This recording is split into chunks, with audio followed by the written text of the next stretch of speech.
What's up, everyone? Let me try to invite our guest here.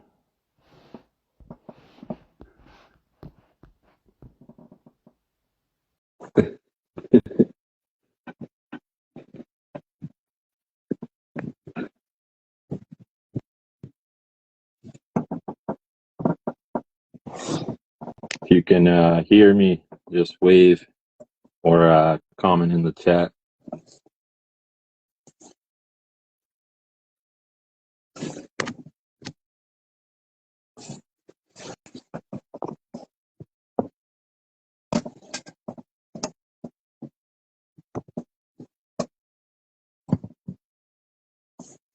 Let's see.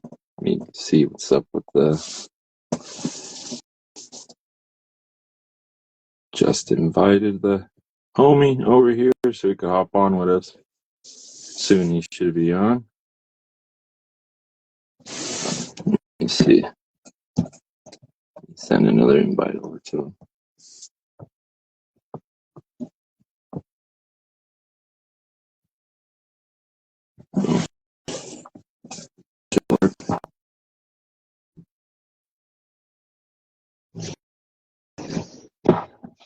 Whew. What's everyone up to over here? About to talk about agave today.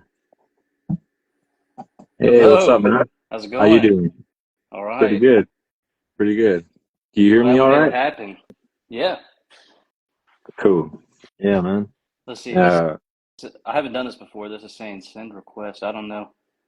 no, it was just probably from previous, because Okay. I sent you like a few of them. Yeah. Oh, You're on now, so it's all good. all right. Cool. All right. How you doing over there, man? Pretty good. Pretty good. I was just out at the farm today. Are you out at your place right now? You said you were putting the Yeah. animals up. Yep. I'm on the farm right now. I just put the goats up. Got the dogs just chilling right here outside, and I got up on my phone so I could talk to you. But the animals are Nice. all good. I think I got a goat that's probably going to give birth tonight or maybe tomorrow. So she's getting close. I got to watch out for her. Yeah. Yeah, Do you have she'll a be getting. lot of mesquite out there? I think we No, not talked about that a little bit. naturally. Okay. I got a lot of baby mesquites, like 1 gals and quart size that I'm trying to plant out here, but it's going to take a while Yeah. for them to grow. Like I told you, I like to plant from 5 gal and trees, even ideally when they're at a 15 gal stage. Yeah. Like right now, I'm planting a bunch of trees because it started raining. So, Okay. pretty much in these little, 2, 3 months of rain is when they have the chance to establish before this onslaught of summer heat. So I try Yeah. not to put them out too early. I don't have to irrigate them because, like the Palo Verdes, I plant from 5 and 15 gal. Pretty much if Hmm. I hit them on the rainy season, I'm never having to do anything with them, and it's all good. But if I have to irrigate them, then it becomes an issue because, a lot of the times I'm consulting or I'll leave the farm for a few days and then it's like, whoever's here is just, managing a certain thing and it's too Yeah. much for them, because I could probably do like a job with 2, 3 people, but when you put the worker to do something, they'll never work like you. And Yeah. of course it's your company, but, Well, you um, know exactly what you want to do. totally. Yeah. But the mesquites is Um, one like I want to really get into because a lot of those, really nutritious seed trees I really want to mess with, like the pulp, and the seed pods are just really packed with like, nutrition. So mhm. like a lot of the mesquite, I learned that you could distill it like a few years back, and then I was like really interested in a lot of those leguminous trees for that reason as well. Hmm. Because they're going to be nitrogen fixators for you and give you a Yeah. bunch of benefit in that way, but at the same time they're going to still, sorry, I got a text, I forgot where I was going with that, but they're still not going to take a lot of care for you, and grow Yeah. really on. But, mhm. What have you been planting out there right now? I'm losing you a little bit. I don't know if it's my signal. Might Did you ask be what I'm me. planting? I'm out in the desert. It might be me sometimes too, but well, I just asked, what have you been up to planting recently? Yeah. I mean, I think you and I are on the same page about planting things agave. So I'll be talking about agaves.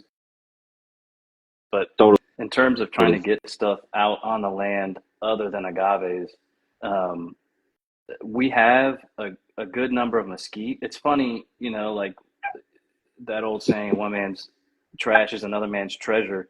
We have mesquite everywhere, especially in Totally. Southwest Texas. And farmers, ranchers, Yeah. for forever have viewed that as a pest, as invasive, as a Yeah, I was just problem. about to mention that. They just bulldoze it, you know, Yeah. because it's all Um, ranch land, a lot of it, you know. So I mean, for them, it's like they've lost that like relationship with the trees, you know, because the old Texas ranchers, they knew like, the cactus, the mesquite, we use all of this, you know. yeah. Yeah. And now it's like a funny thing how we're talking where they just try to actually see it as a pest and get rid of it. Yeah. This is weird, you know. That's why I guess the education is really important too, you know, because if people don't know that, then it's a huge problem for everyone. Yeah, Yeah. I wonder, it seems to me like the tide is starting to turn, but I don't know if that's just like if you're into a specific community, you hear specific people talking and you're encouraged totally. by that. I don't know if that's like a critical mass of people or not yet, but there's a group here in Texas called Symbiosis. I mean, like the whole regenerative movement. I think there are a lot of people starting to talk about this. Like, Hmm. actually, mesquite is not always a problem. Actually, ash juniper trees shouldn't just be taken out of, Totally. when you want to build or when you Yeah. want to have a farm. Like, all of these different plants play a role. And so I think people are starting to see that it's like the pendulum. I think man Yeah. thinks that he can control everything and the pendulum goes far out and it's just like, yeah, maybe But I think nature too, had its way for it's a like a reason. lot of, yeah, I always tell people too, it's a lot of, like people always ask me, like, why are people hopping on the regenerative train now or the organic or trying to just be more holistic with their farm management? And I always tell them, like, for me as a consultant, I really think it comes down to economics, like people are seeing these farms be more profitable for farmers, So it's like, if you were a Texas rancher and then you see a lot of these, plants that are native there as something that you don't want to use or a pest, then you have a different management, right? Like style. Yeah. But it's like if you want to use that and integrate that, then your management style becomes less costly. Like I give an example of the Texas prickly pear, right? Like I have a bunch of that planted here, and it's like I brought that a few of those pads directly from Texas. I got some here from California, and it's like, because I had worked with a Texas farmer or a cattle rancher, and he was telling me how he's like now trying to plant a whole bunch of this stuff because, um, the drought basically made alfalfa in his area so expensive that he was trying to find different ways of forage, so and the same with the grain, right? So past 4 or 5 years, those two commodities have in a lot of places gone up 50 to 100%. So, if you were on a low margin, you almost had to adapt or go out of Yeah. business. You know what I mean? And Yeah. that's like a lot of the consulting actually. It's like people are on the brink about to like go out of business if they don't like start cutting costs and like going regenerative, right? Yeah. So it's like a lot of the times I'm trying to just cock cuss for these people and doing that as the regenerative way, right? Because Yeah. if you're laying down, I give an example, on your fields, $100,000 worth of, synthetic fertilizers, and then that goes up double. Now you're thinking more, okay, how can we use animals and take away the nitrogen cost, but then you still have a the same result or a better result by using the animals, right? Yeah. So I think people are learning that the economics is going to work for them too in these scenarios because it's just you know like we had it easy mode for like 30, 40 years, like industrial farming and medium-sized farmers where they just could buy these inputs relatively cheaply, but Hmm. now that that's kind of gone away, their margins don't make sense. So Yeah. they have to adapt or die pretty much. The Yeah. the other factor in there is government subsidies, and Hmm. there's been a lot of propping up bad practices, Yeah. and it's like it's a false sense of doing things the wrong way is profitable. But you're right; those input costs start changing, or say the subsidies go away, or things not underwritten by Yeah. the government, or you're getting it from China, and all of a sudden they jack up the prices, or there's tariffs, or whatever. Like those are That's all what things happens because you can't control. a lot of that fertilizer comes from Ukraine, and a lot of those areas are in war right now, so it's not coming cheap. And if it's coming, it's a small quantity, right? So Yeah, um, yeah, that's the thing. It just their whole way of farming changed, in such a short amount of time. It's like yeah. incredible. I think that many of them are still here, to be honest, but. Yeah, that's why I think it's good that people are starting to adapt a bit there. Yeah. Like But we're you're trying trying to to. plant agave, it's like Texas has a lot of native agave, a lot of native, cacti, native decilerions. I'm Yeah, always over here like, why is no one exploring that? So I'm glad to see, you're trying to explore that, right? Because that's a lot of the stuff I'm doing here. It's like, you can do the American way, you could say, of farming, which is like a lot of inputs, a lot of machines, a lot of hmm, tillage. But it's like if you just grow native California prickly pear here where I'm at, I don't need to water it, I don't need to care for it or do nothing. It's yeah, going to give me a product regardless of what I do, right? So hmm, I always think Texas is the same. You could do the same thing. You could just plant native, plant varieties and get lots of products from them and not really work too hard to get those products on the care side. You yeah, know, the tough part is identifying them, I think, and then it's all free game after that. yeah. Because yeah, I think it's. I'm sort of surprised too that it hasn't been more popular in Texas yet, and there may be people we just don't know about them yet.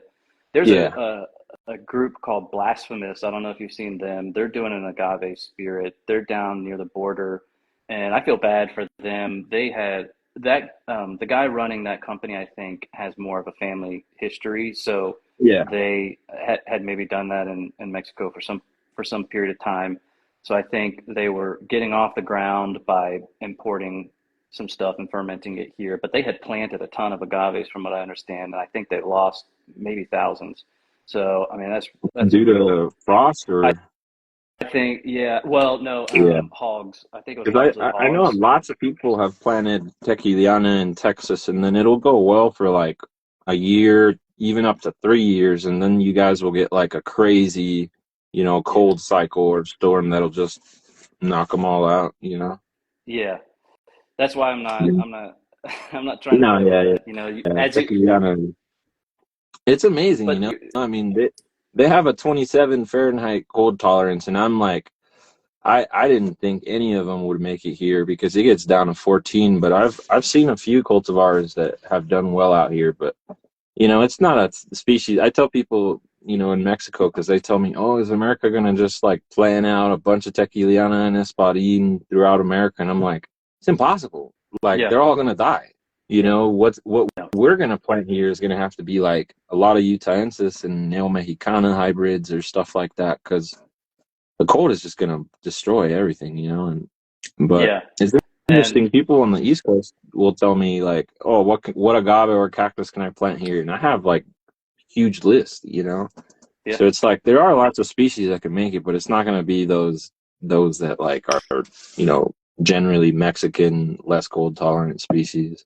Yeah, And I would assume that you're going for agaves that are usually higher elevation, that high desert, real cold nights, real hot days. I would assume those are the ones that can do okay in the East Coast in the cold winters. yeah, I mean, like I have some leniency because I've been involved with agriculture a long time, so like I know about frost tarping, how to like I can do like a 10 or 15 degree tolerance, but it's like it's a lot of work. So I Yeah, always am like, I tell people, I'm like, I could have 100 acres of tequiliana growing amazing, but the amount of labor that I would have to put into that is just extreme, you know. And Yeah. then it's not a very drought tolerant agave, like compared to Paris or Chrysanthemum or Chrysantha from Texas. It's like, you know, I'm more trying to focus, yeah, on USA varieties, but you know, I just get whatever is local a lot of the time, and then plant that out, you know, because Yeah. like I do the gardening, so Yeah. um, Well, talking about I healing just the get land, whatever. so our property, I only have 12 acres, and it's slow going, trying to get it populated, and but it's Totally. been interesting to me. We've lost quite a few agaves to animals, and I've Mhm. seen out in California, gophers are a big problem. But I think for me, it's Yeah, interesting because you see like this land that has been cleared and totally wrecked. yeah. And now that I'm in there trying to put vegetation back that does well in this environment, No, that like animals that are animals around come are back. like, yeah, they're like, oh my God, there's green Yeah, stuff here. It's full of water. This is great. totally. The same thing happened here, you know. That's why, like, for years I battled, you know, the ground squirrels, and I just got to the point where I was like, all right, well, you know, the same how you just said, it's like, you know, I got this lot that had been kind of like cleared, and like, you know, I cleared portions of it and stuff. But when Hmm. I took away the native landscaping, you know, the animals were still there, like, yo, I need to eat, you know. So I'm over here planting agave. They come in and eat it, a whole bunch of it. I was losing hundreds of plants. Yeah. The first 500 cactus that I planted, all eaten. You know what I mean? Really? And then I was just like, man, this is insane. You know, like because I got to the point where I was like, well, maybe I can outplant them. You know what I mean? Like I can outplant what they eat. Nah, Yeah. because more ground squirrels kept coming. So they were just like, oh, we got a bigger buffet. You know. Yeah. So I got to the point where I was like, okay, I'm gonna start planting trees, cacti, agave, and I'm gonna try to bring back all the native landscaping. Yeah. So then I started bringing back all the native grasses, all the native shrubbery Give them from different options. lots that I had, give them options, you know.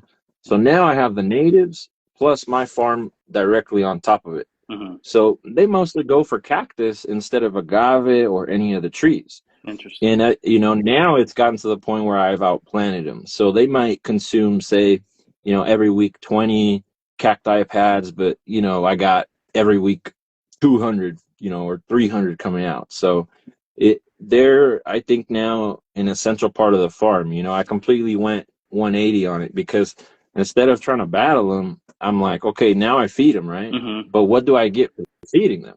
It's like, you know, the gophers and the ground squirrels or ground dwelling rodents, they're not idiots. They're there because they realize you've compacted the soil, you've changed this ecosystem. So they're coming Hmm. in there to uncompact the soil. So what I started doing is just basically letting that little rodent be my researcher. You know what I mean? I'm like, all right, it's going to tell me the places where I need to improve the soil, because it's really compacted and not, you know, such a good soil. So Yeah. then, you know, wherever it eats cactus is where I start to throw, you know, my compost, my, you know, manures, or any mulch or anything like that.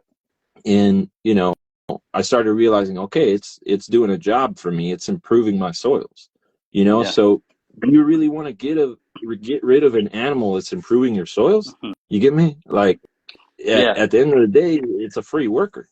Because in landscaping, we go and aerate lawns, right? Like we pass a giant machine and we charge hundreds of dollars to aerate a small landscape. Yeah. So the ground squirrels or the rodents that do that, like, you know, gophers, they're just aerating your whole farm for you little by little, Hmm. you know, and you get the added root benefits of that, and, you know, more root growth and Well, better plant the growth. the struggle, not necessarily the struggle, but kind of coming to terms with it that I was having today is Yeah. like, how are you going to be frustrated about this? Like, this is Yeah. supposed to be the goal, right? Like, if Totally. you're committed to Bring them back. regenerating an ecosystem, and there are animals Hmm. coming back and they're eating your agaves, it sucks to lose an agave, but Hmm. something's working, right? Animals are showing up. Exactly. Yeah, that's what I always tell people. I'm like, because I've been to a lot of farms, and then it's like sometimes people will try to like be sly, you know, and be like, you know, I'm trying to help them as a consultant, and they're like, oh yeah, we don't use chemicals, you know. And then I arrive, and like the first thing I always listen for is the animals. Like if I don't see little rodents, if I don't hear birds, if I don't hear insects, I know some shit's up. You know what I mean? So it's like the first telltale sign of like the farm is failing, Yeah, ecosystem wise. And that's when you very and interesting. the reverse is true. When you start bringing in all the animals, it's like you're doing something good. You're attracting all the animals. you Hmm. know. Yeah, So I always tell people it's like you have to find that balance, but you do that through these permaculture systems, where in polyculture systems where you're just planting a whole bunch of stuff, right? Because if you're only planting a monoculture of cactus, I did it, it all got murked. If I planted yeah, a monoculture of agave, I did it, it all got murked. So nature was my best teacher. It was like, what you're doing is not working. yeah, Try again, you know? yeah. It will tell you. So I tell people Nature will not to tell you. get bummed out.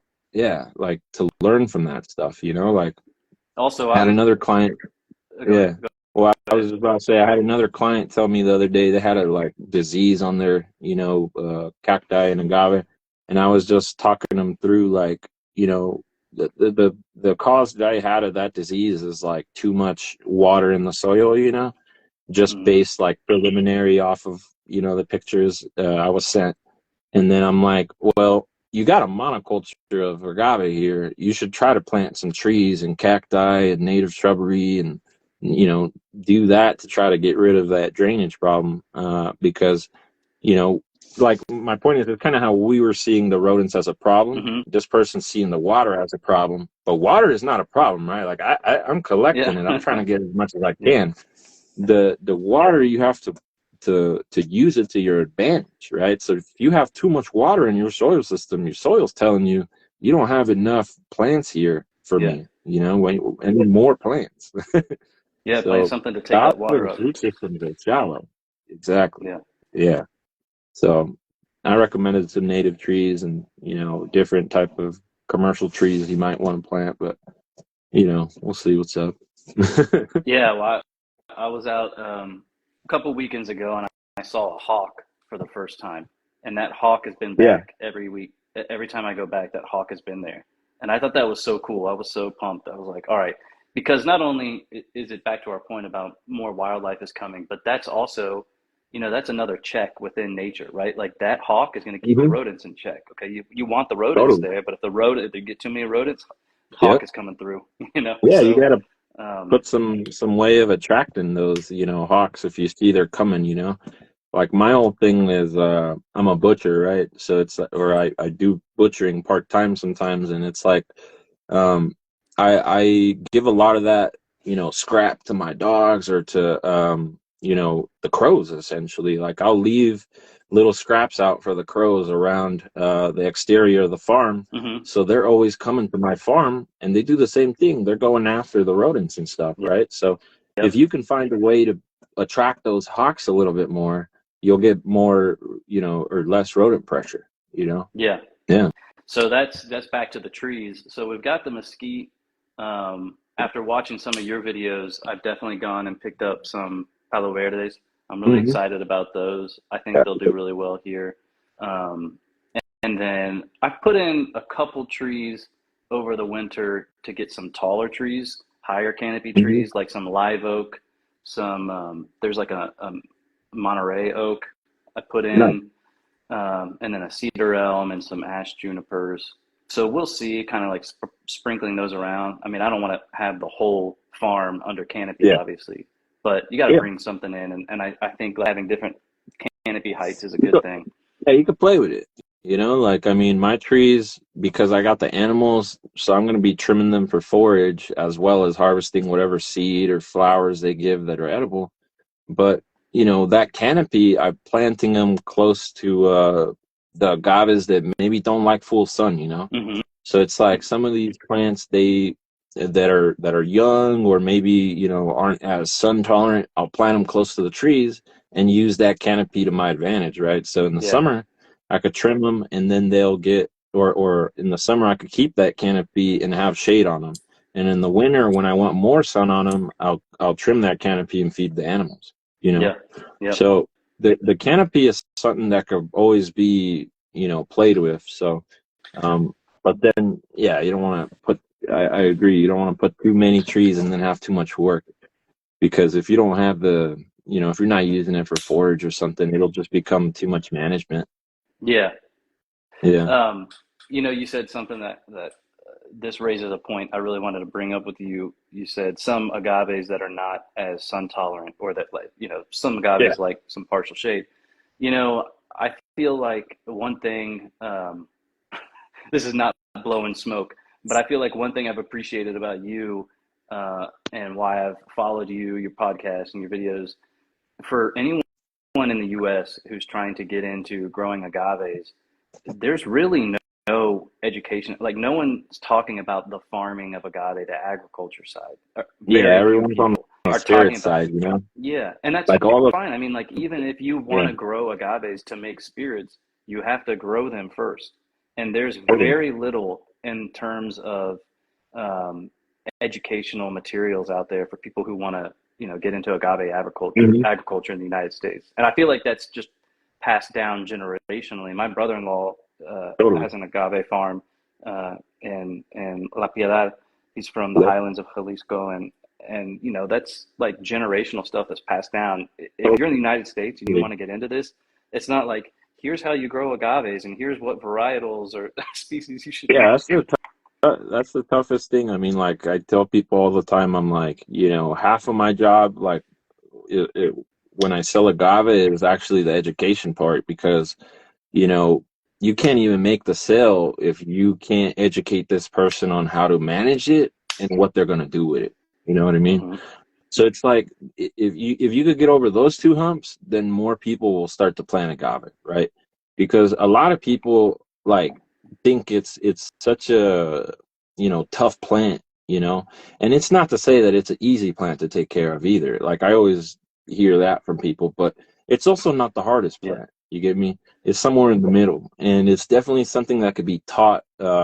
You know, relatively quickly, the basic management of it, right? A Hmm. lot of the super detailed stuff, yeah, you do pick up over time, but that's with any crop. Yeah. You know what I mean? I always tell people you just got to get kind of started, because agave is, I always compare it kind of to hemp, it's like it really has 1,000 uses, Yeah. I always tell people, I'm like, if USA agave really only focuses on spirits, it's kind of an embarrassment for like me, to be honest, because it's such a wide ranging plant that Yeah. to only make alcohol from this, it's like kind of a shame. You Yeah. know what I mean? Because it's like I'm looking at Australia over there, and they're using it, to make energy. Yeah. Like they have energy plants that are running on agave, and I'm like, for as much people that love the environment in California, why is nobody talking about an agave run plant here in California, right? A Yeah. drought tolerant plant that can be grown on no water, and you utilize that to run an energy plant, and Yeah. you don't even have to create biofuels from it. You could directly burn it, And and that agave can be a fire break for you too. totally. Yeah. Yeah. Yeah. Right now, I'm sure, I think I'd mentioned it to you, but my home burned down in Altadena, and it's like driving through Altadena, the agaves are chilling, man. Like That's wild. it's amazing to see that the whole city's burned down, but there's certain trees and agaves that made it. And I'm just like, I see that proved like all the time in fires, that agave is really just, resistant. And Hmm. yeah, I'm trying to do that here, build a fire break with it, because, it's, I almost think it's not, in this new climate, it's not if a fire is going to come to you, it's kind of like when, you know, Hmm. um, because it's just so uncontrollable nowadays. But yeah, like that's why I build a lot of stuff out of concrete too. But yeah, Yeah. I didn't realize you lost your house, man. I'm sorry. I know you had lost a bunch of agaves. Was that trying to get them all out of good. there? Yeah, I was trying to, I evacuated like my parents and stuff, and then I was trying to like go back to look for my dog, and then while I was doing that, I was getting a lot of plants out, and until they didn't allow me anymore. So Yeah. I mean, a lot of that in Altadena, because it wasn't so cold. I would have like a lot of hybrids and like just Yeah. super rare crap that just not as cold tolerant. But So are you mostly it's staying all out good. at the farm now? Yeah, mostly. I mean, I got a home in LA now, but it's just like, the farm's more like a home for me, I think, because, I just feel more comfortable over here than in a new home, but, When you go um, back into the city, do you have someone that can help you with the goats, or are you able to yeah, leave them for certain periods of I mean, I time? could leave them for a day or two if I need to, but, a lot of the time I like having people here just so that, they could be advancing on whatever I need done. But, yeah, a lot of the times I'm just, going locally, so I won't leave for more than a few hours.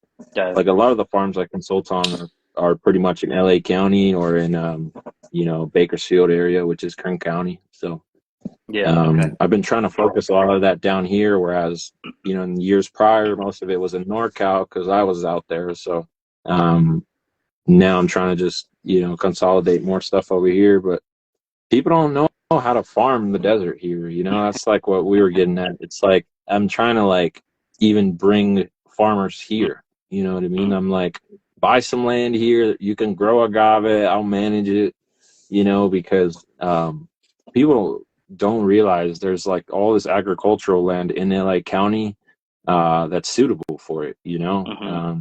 They just see an expanse of desert, but Yeah. um, trying to just little by little teach everyone about that stuff, man, because yeah, it's like in California we're reaching a point where we don't really have the water resources to continue farming the way we do, Yeah. so The water being it's the like primary before I issue, right? used to tell people, yeah, it's like before I used to tell people, I'm like, look, man, maybe in the next generation, like my kids or their kids, they're going to get restricted water, and to the point where people are going to be forced to plant agave and cactus just because they don't have the water.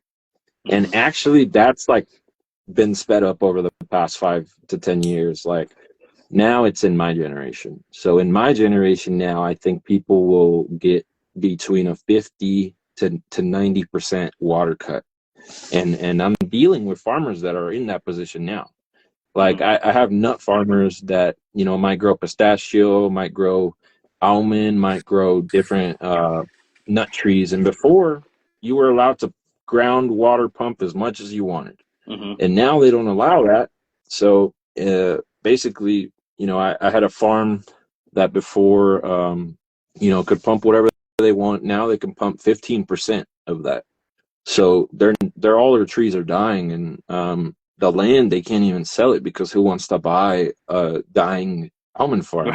And then their value of everything went to shit because now it's not a valuable land. Yeah. So they're in this position where if they don't adapt the farm to agave, cactus, different types of things like this, they're not going to survive another few years.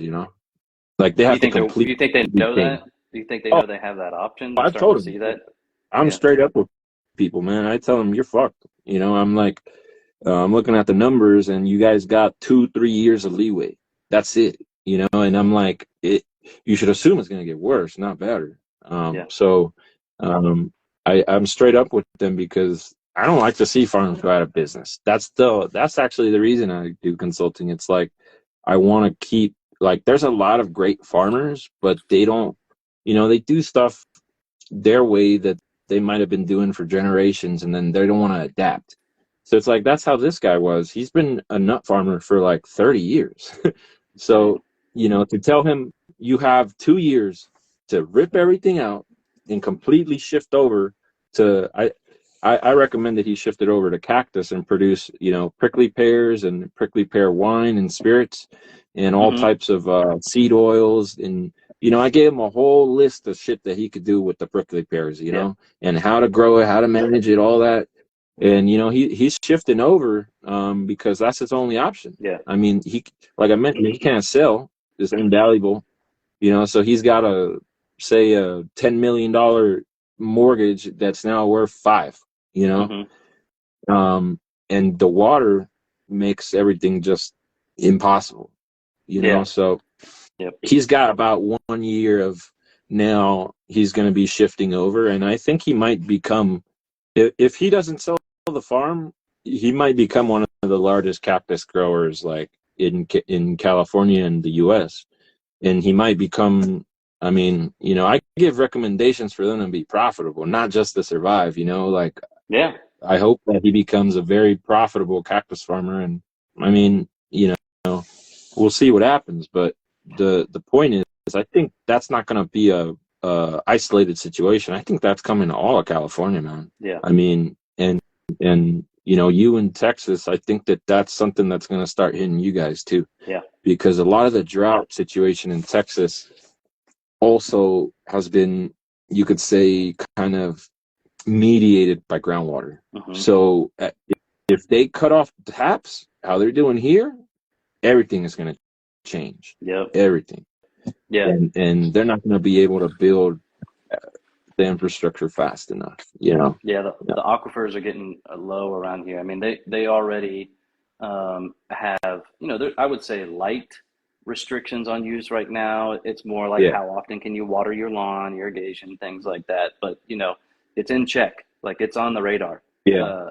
And so you're right. Once that starts to hit the next stage or the stage after that, farming is going to take a big hit. Yep. I always say just be proactive for it, right? Like how we're planting agave and cactus and stuff. It's like, you can either wait for it to happen or you can get ahead of the game, right? Because if they pass all those water restrictions, how, they've done here in California, I'm not tripping. I got agave, cactus, yucca, and trees to grow by themselves. I'm looking at these guys like their world is on fire and I'm over here in a peaceful heaven and I'm like, damn. That sucks, but that's the benefit you gain when you try to install these systems, that you're not going to be at the will of the government. Mm-hmm. You know what I mean? Because the worst thing you want to be is stuck where the government is the deciding factor of your farm surviving or not. And right now, that's becoming the case with water. Yep. So Lake Berryessa here in California, they told the whole county, essentially. Now it's not one farmer, right? They tell the whole county, we're going to cut everyone 75%. So, now I'm like trying to find some farms over there to consult for, because I'm like, I don't think these guys realize what that means. Like they wait for it to happen, and then they're like in that pistachio farmer that I was telling you is position, that they're just like really, really low options of what to do, because you have to do it fast. Yeah, you're behind it. So if you have 10 years, if you're in Texas and you have 10 years to adapt, do it now, because by the time in another 10 years, it's not going to be a better climate. It's going to be a worse one, right? So then people in Texas are going to be thinking how they are here, and I don't think it'll be the best situation, for them. But yeah. So one option with the agaves that I want to do, and I know you have goats and you feed them things that you prune around the farm. I don't know if you've done this yet. Have you ever chopped and fermented the agave leaves? No, but I've grinded them up through like a, what do you call it? Like a tree mulcher. Wood chipper. That's what it is. So I mean, it turns it into a fine kind of like powder for them, and they'll eat that up. The leaves, they kind of only like young leaves, and so the older ones I run through the chipper, and then they can eat it no problem. Like cacti's not like that. I don't have to do anything. I just throw it in there. They eat it. Oh, we've got one here. They've done the fermented leaves. So the first place I saw that was Via Organica. Have you seen them? They're down in the San Miguel. Yeah. I don't know about them, but I mean the fermented agave is a great idea. It just it's also going to allow you storability of that forage over a long period of time, and then you can also it's going to be more nutritious for them for sure. Yeah. And with all the mesquite trees that I have on the property, you throw some mesquite pods in there, get some protein. So, but the goats that you have, you've chipped them up. They said you can add mesquite, So you've just chipped them up, and even without fermenting them, the goats will go after them just as long as it's chipped up enough for them to eat it. Yeah, I mean, even if you like what I do, like my management style is like, I used to have workers go through the rows with weed whackers and like try to put all that back into the soil. But Hmm. then I'm like, man, every fucking day is like, you got 20 guys, it's like two, three, 4 grand. I was like, man, this shit is not gonna be like profitable, you know. Yeah, that's a So lot of work. Yeah. yeah, that's what I tell people. Like your biggest money that you're gonna lose in agave is gonna be on the labor, actually. So Hmm. my whole thing with the goats was let them be my labor. So I take them Hmm. through the agave rows, and then I basically put electric netting right up against the pinas. So they're eating Oh, right up interesting. until the leaves, pretty much like the last 20% of the leaf. So Hmm. I direct them exactly where I want to eat, in between the And rows they'll to drop eat the everything lower down to a leaves, the few ones you inches. want. Yeah. They'll eat the lower, the top. They'll eat all the leaves that are exposed past that netting, if I leave them long enough. With the goat, it's like the young leaves I was Hmm. mentioning. That's like if they're in their pen. But if they're free and you leave them there all day, they'll eat your whole agave. So it's like you have to run them specifically for a few hours in between these rows and be like, okay, now they're finished, right? So it's like I don't want them to drop it down to just fucking dirt. I want a Yeah. couple inches of that native to be there to hold, because the roots stay. So if you got 3 inches of a native grass, but you got 2 feet of that root, what happens when you get one little rain? Yep. Comes back up. I got food again, Yep. and then that ground stays covered. So what I'm trying to do with the agave cactus or trees is like, not everything is covered with natives like the creosote or rabbit brush or whatever. Hmm. There's like maybe in your land you'll see little pockets of sand right in between Yeah. everything. That's Hmm. kind of what I'm trying to plant instead of now a row style. My light's going out. Let me put another one right now. But instead of the row style, I'm trying to plant, wherever there's space that's not covered by the ground and the natives, right? But getting to your point, yeah, I try to eh, feed them all the agave basically that's needing to be managed, Hmm. right? So I'm not cutting up any agave. The goats are cutting up all the agave for me. They're managing the whole ecosystem. And then while they're in there in the rows, they're obviously pooping and fertilizing everything, right? Yep. So and another benefit is because of their hooves, they're actually aerating the ground for you as well and allowing more water to percolate into the soil. Hmm. So they add, probably a half dozen benefits by just putting them in there, and then I have to feed them less. Let me change the battery real quick, but you could talk. Yeah. I could hear you. Okay. Yeah, I mean, because we're talking about, not getting behind the eight ball and what are the opportunities in Texas. And I don't have any animals right now. Our Yeah. farm is about an hour away from my house, a little over an hour away. So I can't get out there regularly enough to manage any animals myself. We'd have to Yeah. have someone who's out there. But that being said, Totally. fermenting the agave, chopping and fermenting the agave leaves is something that I see as an opportunity here in Texas for livestock feed. Oh When yeah. when things really start to get bad and there's nothing for the cattle to eat around here, I, instead of just giving them crap, there's native plants that they can be eating, that people can be I growing think that they they can can be even do eating. one better. I think they could have that year-round industry. You know what I mean? Like I tell people, I'm like, they only talk about agave as a forage when this shit is on the ground in Mexico, right? So it's like Hmm. now you're seeing all these videos, they're grinding them up and they're giving them to the cows, and people are like, agave is finished, and I'm like, dude, they've been doing that for like thousands of years. It just only is when this shit is on the ground that people go back to their tradition and are like, let's use it for forage. Yeah.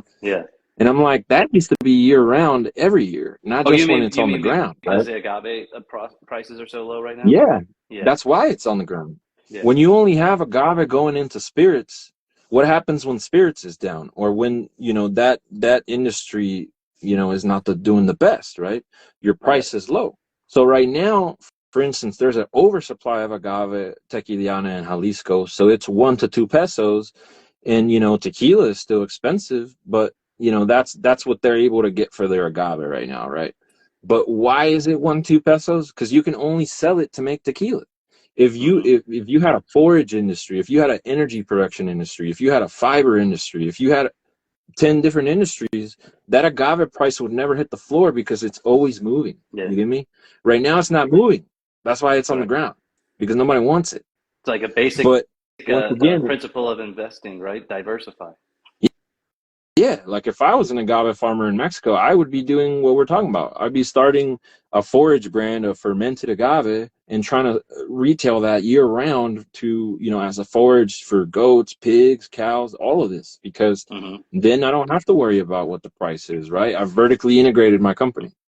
So as a consultant, I always tell people, like, farmers aren't the richest people in the world. If you look at, companies like the Wonderful Company, maybe they're a little bit like, ethics not the best or whatever, but you know, they grow pomegranates and they sell the pomegranate products, and they distribute most of those products themselves as well. Like they own from the field to the store, putting it in the store, right? Like that's why they've become billionaires farming pomegranates in the desert. Like I said, they got some whole water situations and really sketchy stuff. But the point there is that they took a crop that nobody was farming, they brought it to California's desert, and they grew it. And they made a whole bunch of money off of it because they vertically integrated their company.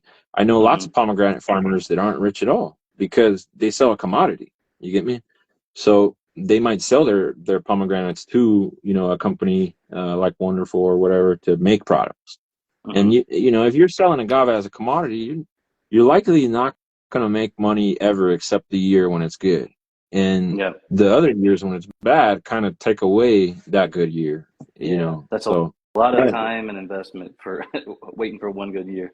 yeah, that's what I also tell people. I'm like, if you're waiting on year 7 or 8 to find out what product you can make and to see, how you're going to utilize this agave, that's kind of like a screwed situation, you know what I mean? Because what business waits 7, 8 years to see what product they're going to make? You know what I mean? Usually before you get funding, are looking at, this is the product that I'm going to make, right? Yeah. So I'm always telling people, like, not only do you need to try to choose, where this agave is going to go, but you yourself need to think about how you're going to utilize it, selling it as a commodity is like a last resort. Yeah. Ideally, you should be trying to make stuff from it, And because by the then you way, keep the money in house. and like even and I eventually want to make an agave spirit, and I don't know if you're still. Yeah, I know you had talked about wanting to do that. I don't know if you still yeah, think you're doing so many other things, but like you can do all these other things in the meantime, right? It's not like either totally. or. That's the whole beauty of it, right? Like you Yeah. can be making. You're going to prune them every year, anyways, right? You want to be pruning them. Do Mhm. something with the leaves. They can be used for things. Yeah. I mean, my grandpa, in his time, like I've seen a lot of photographs of him, and I would talk with him. I'd be like, "What type of clothing is this?" And a lot of the clothing back in his time for the farm workers was agave. A lot of the sandals, a lot of the belts, a lot of the what people use for leather or cotton goods now was agave. Mm-hmm. It only really changed when synthetic fiber started to dominate the market, Mm-hmm. and then synthetic fibers came, into play in Mexico. But when you really look at it, do you want like a supernatural plant like agave on your skin all day, or do you want synthetic petrochemicals on your skin all day? And Yeah. so it's a thing also that changed like our health, like using this different clothes. And but the point there is, you could make all types of fibrous products from it. Like, why isn't, you know, for instance, here in LA, you got the fashion district. They're a huge, amount of industry making fashion in LA. Why is no one growing agave here and directly trying to make, garments or different products from it, right? Because they're importing everything. You're telling me if you can grow it in LA for a low amount of inputs, and you drive it 30 minutes into downtown, that's logistic heaven right there, man. Yeah. Yep. Like that's also why I This is chose here specifically for that reason as and well.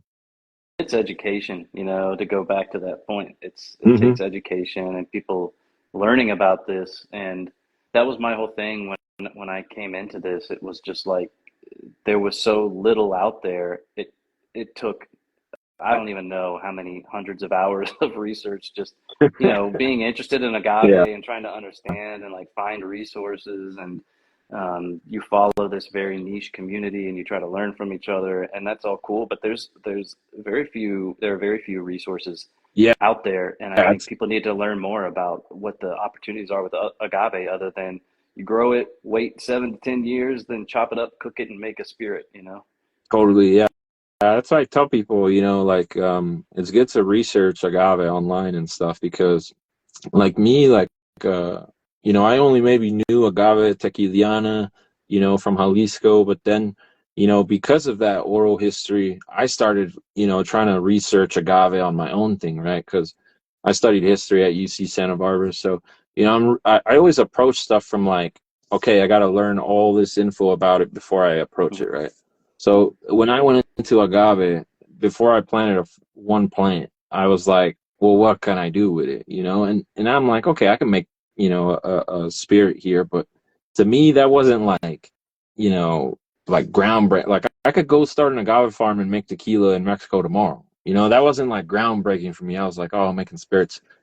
But, before I even put a plant in the ground, I had probably read 1,000 research papers on people utilizing agave. Hmm. You know what I mean?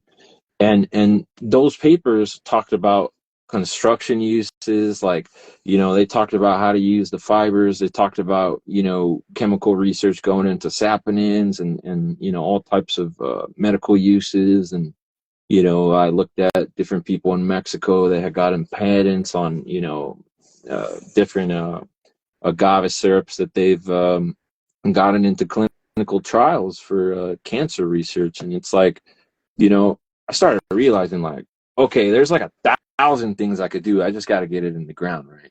Yeah. So now it's almost like trying to just find these places where I could put it. You know what I mean? Hmm.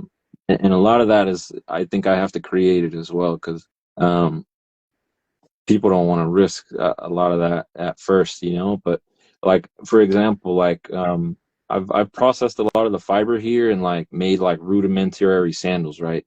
I'm not a sandal maker, but I already showed myself, okay, I can make some The sandals proof with of it, right? concept, So it can be proof of done. concept. So I'm like, all right, let me find a sandal maker. You know what I mean? And I found this lady and I'm like, look, if I bring you a bunch of agave, can you make my brand of sandals? And she's like, I got you. Bring me the agave. You know what I mean? And then she's like, I just need it dried and processed. And I'm like, I could do that. No problem. That's I'll make a awesome. fucking little bunch of racks here where I could dry it and, Hmm. I'll process it myself through a grinder.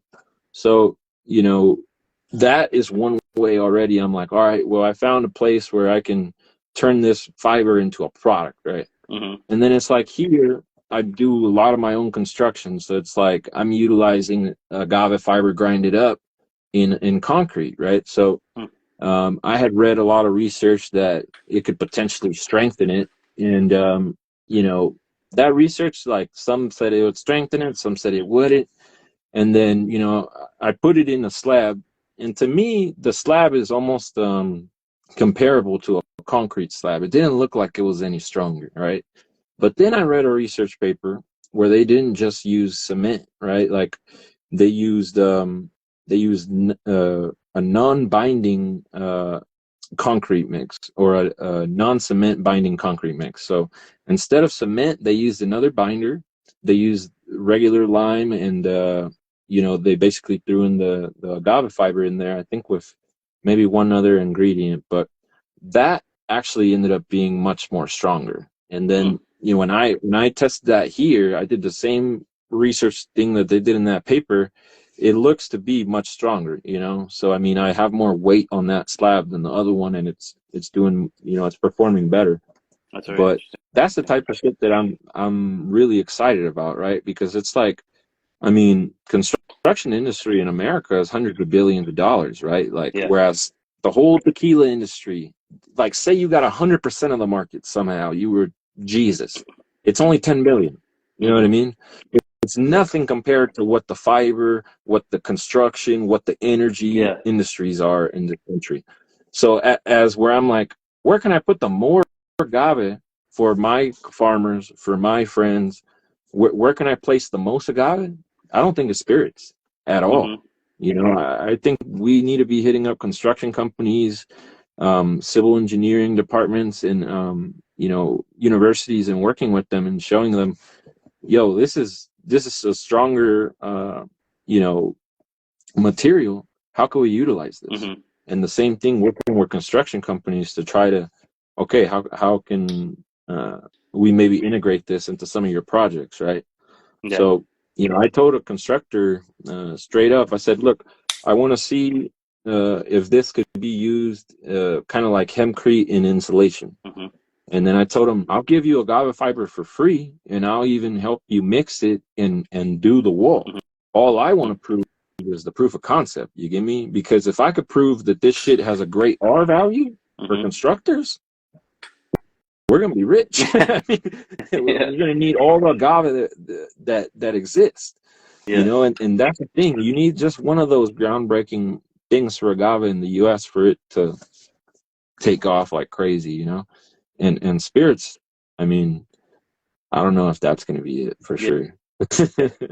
Well, I go back to, it doesn't have to be mutually exclusive, right? Like, you can use Totally. so much from the plant. If you want to make spirits, that's awesome. And a lot of people want to do Mm-hmm. that. I want to do that. That's great. But you don't, like you said, you don't have to be limited in your vision what you Oh, can do with the plant. you could do Um, everything. and Yeah. once those industries start to build up, they're immediately going to be trying to figure out, where are the agave farms, right? Where do I get agave Yeah. from? Where in Yeah. Texas, where in California do I get an agave? I can't just go down to the, Home Depot nursery to get all the agaves to make this concrete. They're going to want farms. They're going to want to source the Mm-hmm. material. Yeah, because they're gonna want affordable rates and stuff, you know. So, but I think what you said, they're not having, you know, like trying to diversify the way that you generate money from your agave farm is gonna be where it's at, you know. It's like you could do niche spirits of like 100 different agave species, and you have that on the side, and you can be selling into construction firms, and you can be selling to energy plants, and you know, you could do a little of everything. Like I always tell people, I'm like, they're like, oh, what are you gonna do with your agave, Steve? And I'm like, I don't care, dude. Whoever has the highest bid, you know. At the end of the day, it's like whatever allows you to profit as a farmer, that you know, continue. That's gonna be explored, Hmm. you know. Yeah. Um, but yeah, don't limit yourself at all. Try to see where it could go in multiple ways, you know, for sure. I had a question about totally changing subjects. I don't What's know up? how long you want to go tonight, but I had a question All about, good. while we're still here, on seeds. So I had Yeah. such a hard time getting seeds going early on. I probably tried 100 different seeds before I had any germinate. The big Yeah. the big change for me was using a heating pad, because I was Hmm. doing this all indoors in my house. So keeping the soil warm enough and moist enough, Yep. obviously, that they germinated. So I've seen some of your videos. I don't know if you germinate outside, if you are able to germinate when you have them In out, or in you do spring it indoors, and or summer, yeah. yeah. But right now and in fall, I always bring them indoors. Yeah, because of the Okay. same thing, the cold. So I'll put them on heating pads as well. Okay. Yeah. So it's that soil You really got to temperature, I try to guess. keep them above 60, 70. Yeah, like if they drop into the 40s, 30s, then they're gonna like just not come out, or if they were coming out, they're just gonna die right there. Yeah. So you do kind of have to try to maintain that soil temperature pretty high, but um, if you start them in spring and summer, then you should have enough time before that cold temperature sets in, you know. It's Hmm. just really in the cold months where I've seen I kind of have to use the heating pad, you know. Um, but yeah, it's a tough one, the seeds, you know. I think um, most people struggle with seed propagation of agave like forever, Yeah. you know, like they never get it. People always ask me like, oh, why they don't start agave from seed in Mexico as much, you know? And I'm like, have you ever started agave from seed? It's not easy. Man, it's hit or miss, It's man. like, yeah, I was thinking at first, I was like, I'm not cut out for this. straight up, yeah.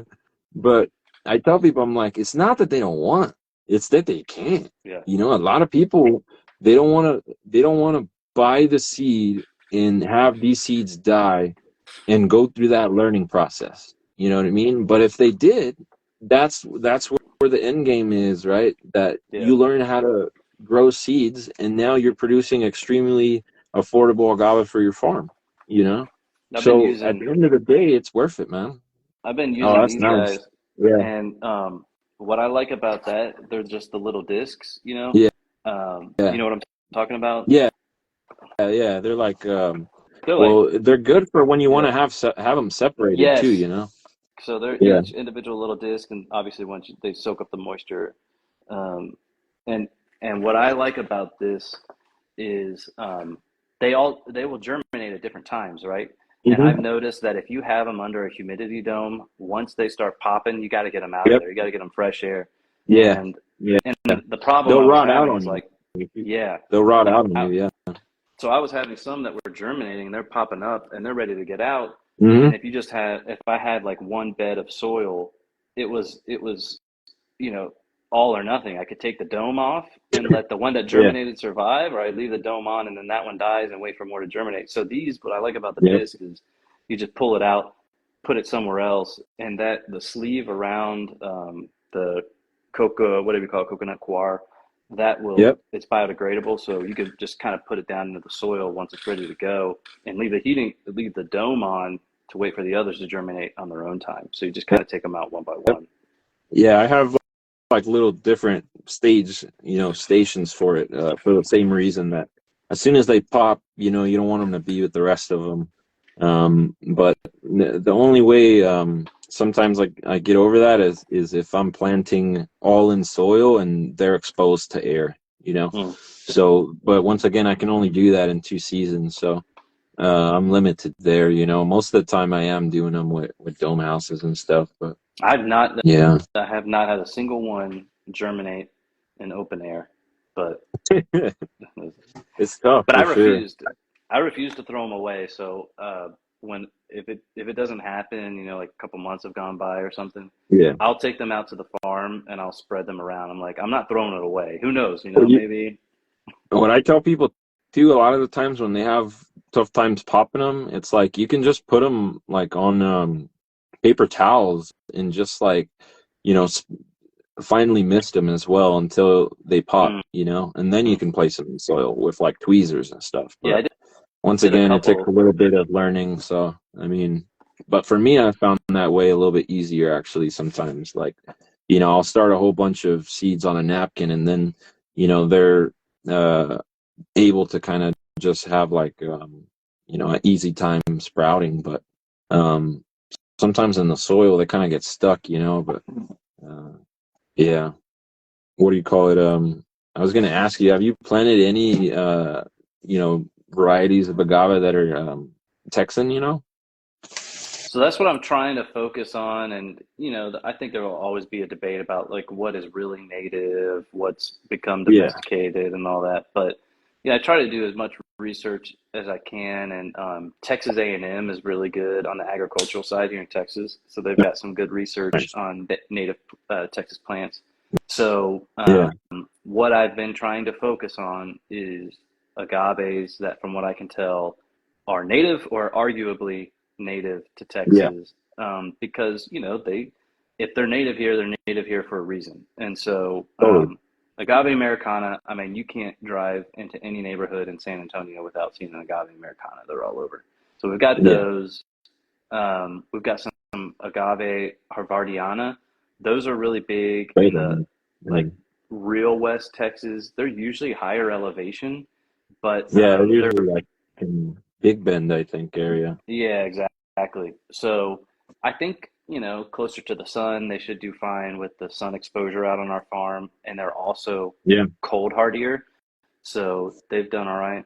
The one that I've Yeah. had the most success with on the farm, actually, in terms of both not being eaten by all the deer and making it through the Yeah. winter and the summer, all extremes of weather, has been the Salmiana. We Yeah. That's a have good one. yeah, we have the Salmiana, I don't know. They call it the Fero, the Hmm. Ferox Yeah. varietal here. Paradox. That Well, I yeah, call that's it really big. paradox. Yeah. People got different pronunciations on it. Yeah.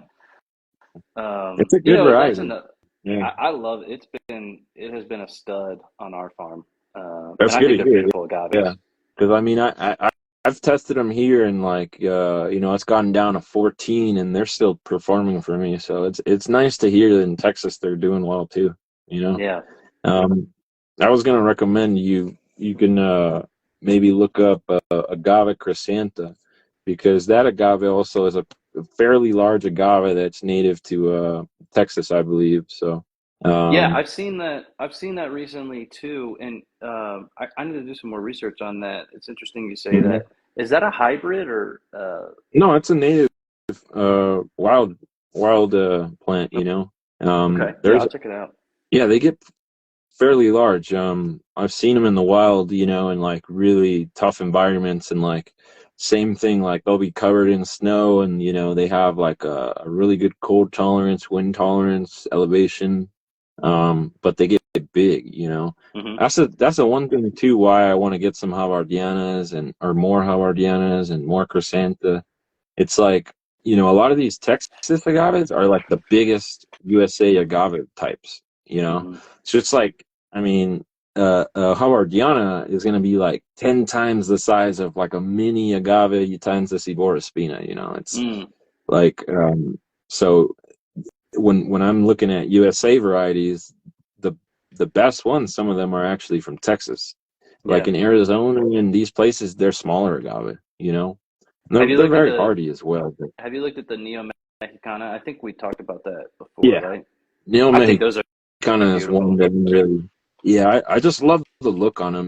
Like I think Yeah. it's one of the coolest Paris species, and it's if not the most cold tolerant agave, it's up there. Um, like I haven't seen any agave be classified under -20 Fahrenheit. Mm, But at that -20 Fahrenheit is Neo Mexicana and Utaensis. So I'm over here looking at like, okay, well, Utaensis, unless it's some of these, cultivars that are like Cubensis or subspecies Utaensis, they're not very large. I mean, you might only get a 2-3 foot, whereas with the Neo Mexicana, you might get a 3 or 4 foot mhm, plant, and then mm, they're extremely like hardy plants. It's ridiculous. Like I just have had a hard time finding seed for them and the mm. plant in general. Yeah. You know what I mean? So that's why like people ask me for them, but I'm like, I don't want to sell them, man, because yeah, it was hard to find them in the first place. And once I get some seed from them, it's gonna be over. I can get Neo Mexicana to everyone. So Yeah. I'm just Well, trying not to rush it. I don't You have know? any yet, but I plan to. And they pup, right? Yeah, Do you know? yeah, Uh, they do. And they give lots of seed too, man. I mean, I've gone well, I split a agave Neo Mexicana bloom with someone, and then I think we collected like 15, maybe 18,000 seeds wow. off just one Oh agave. wow. Yeah. I mean, that's why So I'm where are saying all of once you have those? one pod, what's up? Where are all of Oh, those? all those. I'm still planting a bunch of them out, and then they're all like seedlings. I probably got like 2,000 of them, little babies, but Oh man. they're like maybe only an inch and a half tall. And then Hmm. I got some different Neo Mexicanas in one gal that I planted out, and those are probably like around a 5 gal stage now. Hmm. So that's the other thing too with the Neo Mexicanas or Utaensis or these native species. I could plant them out at like quart or 1 gal size because I know they're not going to die. Hmm. So when I'm bringing in, yeah, like Salmiana or bigger non-native plants here, I have to try to give them a a bigger edge. Whereas the natives, you could just throw them into the fire. They're like, whatever, man. Yeah. I mean, like I've had some pups that are like 3-4 inches of Neo Mexicana, and I'll just take it out. It has no roots, and I'll plant it. Nah, I check up on it like a couple months later, and it's doing well, growing fine. Yeah. So Yeah. uh, that's what we were getting to in the early part of this. It's like, how much do you want to work as a farmer? Yeah. You know what I mean? It's like there might be other species that you might like more, but you want to put the ones that are going to give you the least uh, you know work to do. You Hmm. know, um, and Neo Mexicana is definitely a winner agave. I think that it's probably going to be the one that I try to recommend to a lot of people around the US, because it's like there's so much snow everywhere. As soon as you leave the coast of the US anywhere, like whether it's the south or east or west, it just gets really cold. So It's I'm trying to tough just here. introduce that I, to a lot of people. I'm interested in what your temperature extremes are, because here we definitely Yeah. have several weeks of 110, and then like last month we had down in the teens. And I lost some young Americana that we were talking about, that I planted too young. I planted them too young. They got sunburned. I couldn't keep up with Yeah, that's them. that. You gotta acclimate them. Yeah, and then heading into the freeze, they were already so weak they just got wrecked. Um, Yep. but what are your swings like out there in terms of summer versus winter? I mean, in winter, like right now, our lows were 14 Fahrenheit. And then, we've had, I mean, out of the whole winter, we've probably had, 30 to 40% of that with daily nighttime lower than 25. Hmm. So right now, it'll probably get to like 29 tonight. So periodically throughout winter, most of the agave are undergoing temperatures that kill the majority of the agave. So Hmm. like under 30, the majority of agave are going to suffer, like just species Hmm. wise. And under 25 is like the vast majority. Hmm. So there's like maybe 10 to 15% that is in that small pocket that I'm looking at. Because I can grow everything in a greenhouse, Hmm. but I mean, I want to That's not be the able to goal. have a farm that, yeah, that's not the goal. Yeah, exactly. I mean, I do that more for hybridization stuff just to have fun. Like I got a lot of non-cold hardies in greenhouses just for genetics, to be honest. It's like, okay, I can hybridize them, but some of those, like, they're just being completely destroyed out in nature.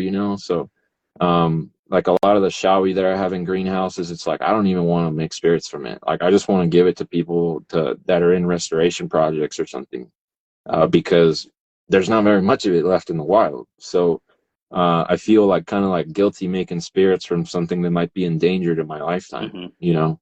Hmm. Um, but just you know, I keep that in the greenhouse, even though I know I'm not going to farm it. You know what I mean? Yeah.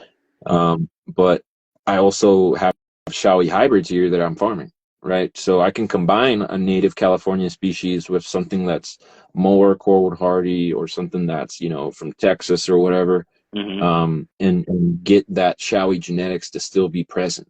You get me?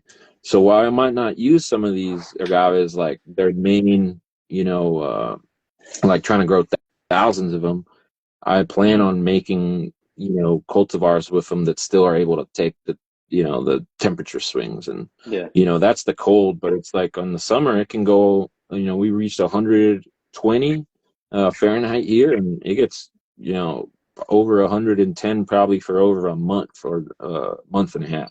So, Yeah. and That's then tough. throughout the year, you have pretty much every other day anywhere from 20 to 50-mile an hour wind.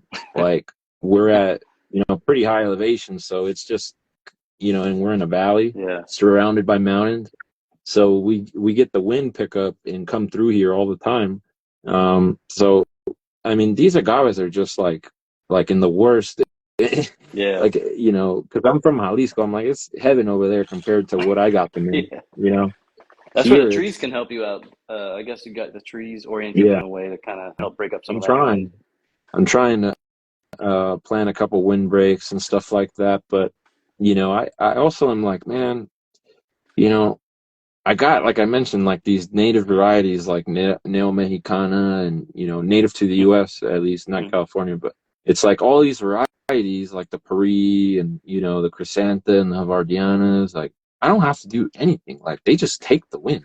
You know what I mean? So I'm also like, yeah, I can plant a windrow, but do I really want to, spend money on that? I'm like, I should just plant better species. Like, but yeah, it's a tough temperature swing for sure. So I think in that the in the yeah, summer that's when going to be a lot of the country though. yeah, 100%. And when you're dealing with temperatures like that, I know you do a primarily dry farming. I mean, you don't water Yeah, stuff a lot, but when you get no. stretches like that, do you water them at all? Try not to. Yeah. I mean, in the summer when it's like 120, what I try to do is nighttime waterings if I see that, like, it hasn't rained much, because we'll get monsoon rains, which Okay. basically can, throw a bunch of water all at once in the summer, and that water stays in the Mm, soil. So I don't want to mhm. water them and start to rot them, because now it's like the desert soil, it's I would say a poor base soil, Mhm. but it has all the ingredients for an amazing soil, because no water leaves. The native soil here, if you don't disturb it, like as soon as the water goes into it, it's there forever. Which means though that I can't be watering on top of that, right? Yeah. So if we get monsoons, I don't do anything on the watering side. If we get no monsoons like this year, then I'm going to water them during the night, because Mhm. that's when their stomata's open and it's going to be able to absorb a lot of that Yeah. water. And then by the time it's daytime, their roots have uptaken that, and it's not sitting on them that can actually cook them. So Yeah. sometimes people in the day will try to water. It's like 110, 120. But if you do that, you can actually boil your cactus and agave. So Mm. it, you can severely burn them. Yeah. Wow. And in the winter, a lot of the times, the non-cold hardies, I'm having to tarp them. I'm having to put them in greenhouses, and then, you know, I just think it's too laborious, to be honest with you. Like I could do it, but I don't think a farm this farm, I think of it as an experiment, but what I've learned here is going to turn into 1,000 acre farm. You get me?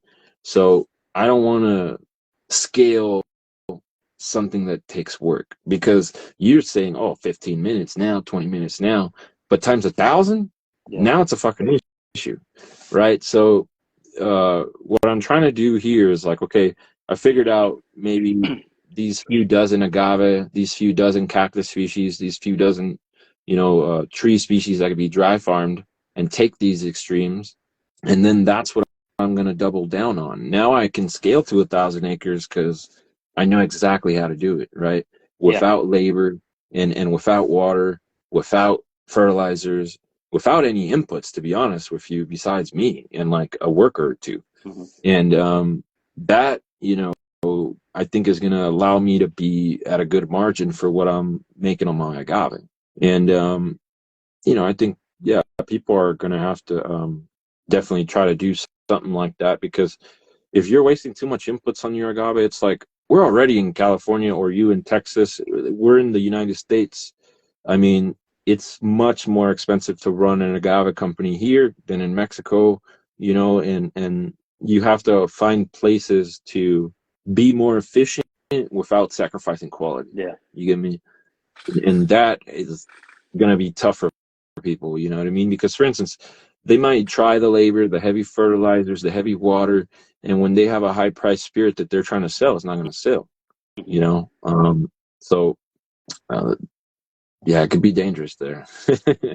Well, one thing we've talked about that I think will help, with with the summer intensity, or really any of the weather extremes, is being strategic about establishing the plants. And that was one Yeah. thing I really screwed up early. I mean, that was a big, this goes back to not having a lot of guidance early on, and I just, You got to for me getting into acclimate them it, slowly, yeah.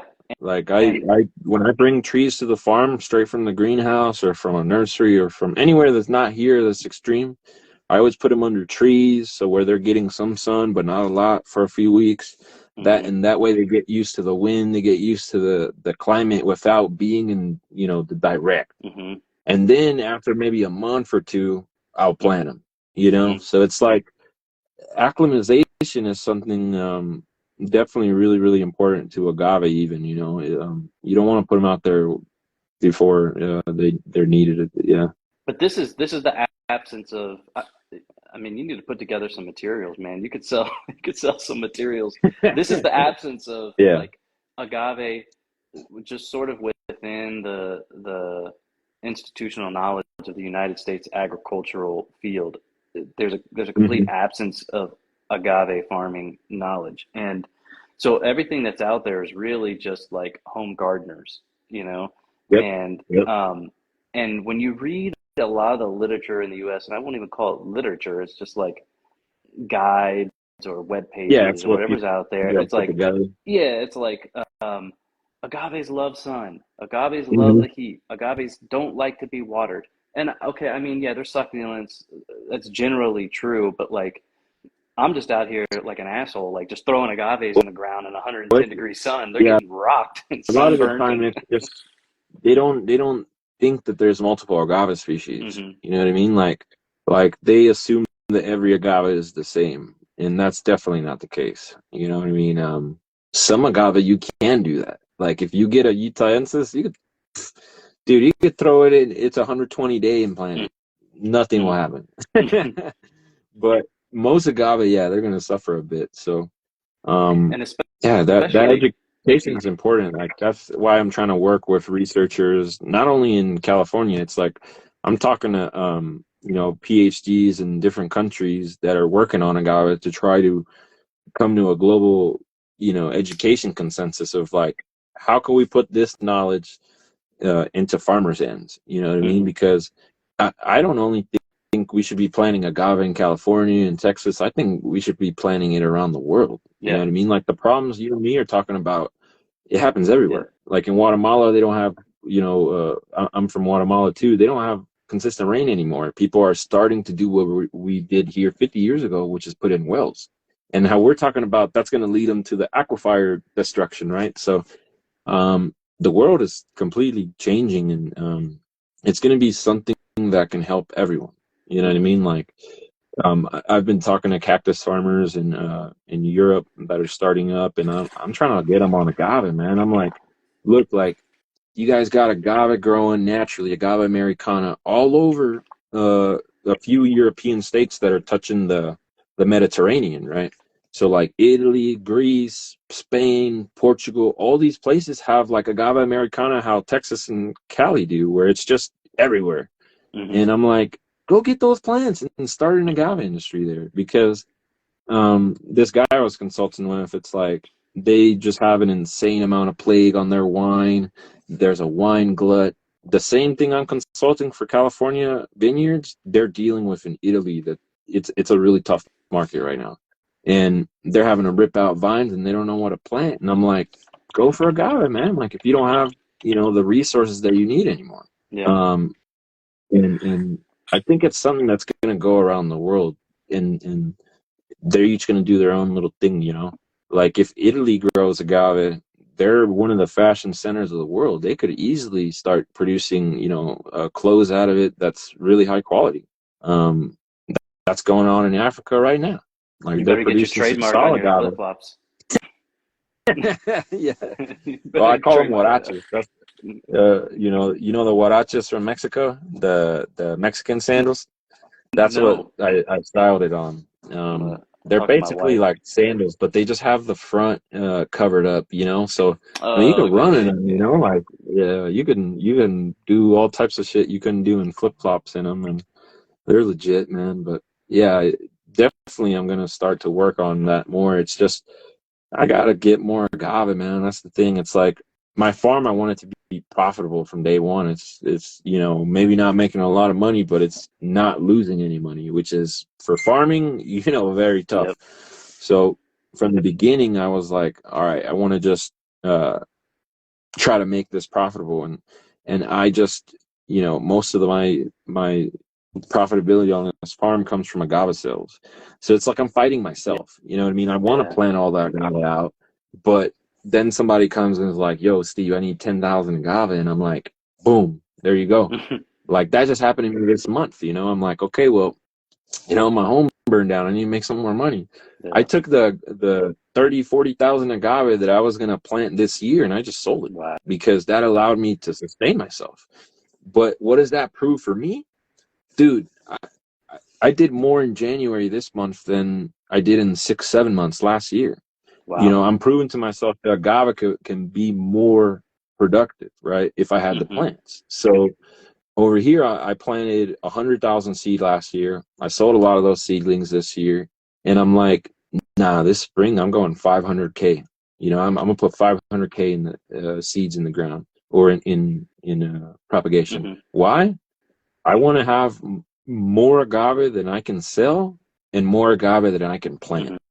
Because right now it's turned into a point where I'm competing with myself.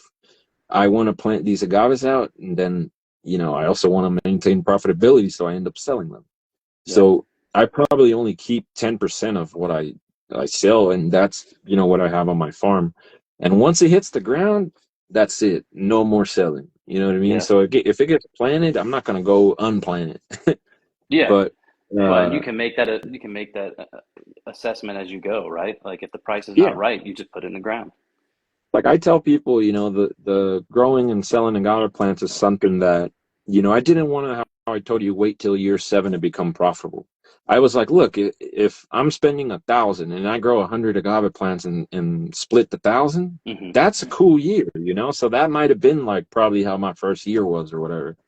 And now whatever sales I make, I take that money and directly throw it back into the Hmm. farm. You get me?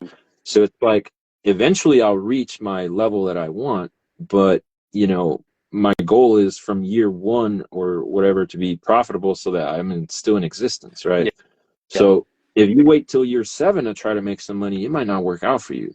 I wasn't gonna wait to that. I'm like, let's start making money now so that by year 7 I have this agave nursery popping, and then shit, I might not even want to make spirits if it's not profitable enough. And that's actually starting to be the case actually. Like I'll give you an example. I reached out to this distiller and I told him, look, I got some agave. I would like to see what you could quote me as a purchase on this. And they were around, I think $3 a pound for what they wanted to pay me, right?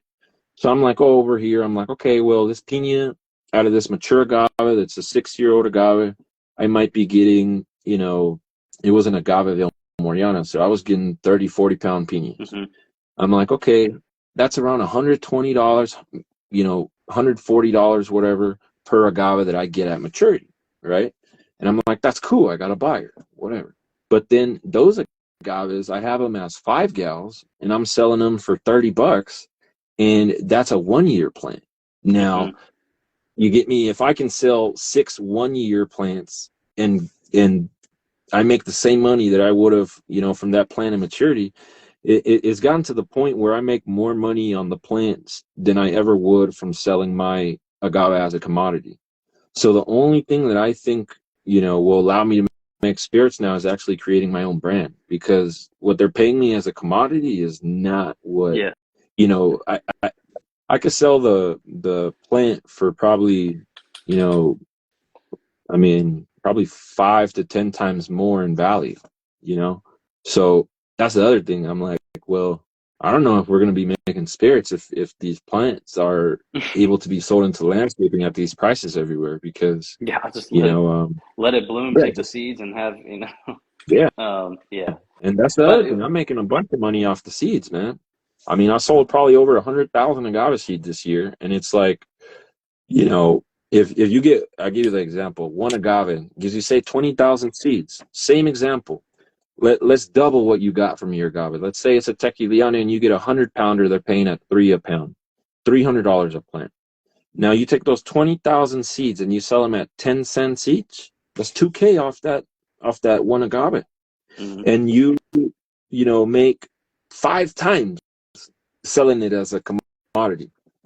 So, the spirits is not the only way to make money with agave. I always tell people that. But, at the same time, I know that if I made a niche spirit brand that was all these diverse agaves and diverse flavors that nobody has, I could sell it for a really good price and that would make a lot of money. Yeah. But You'd that's vertically not going to integrate it happen though. with You'd be someone doing it new. yourself. Yeah.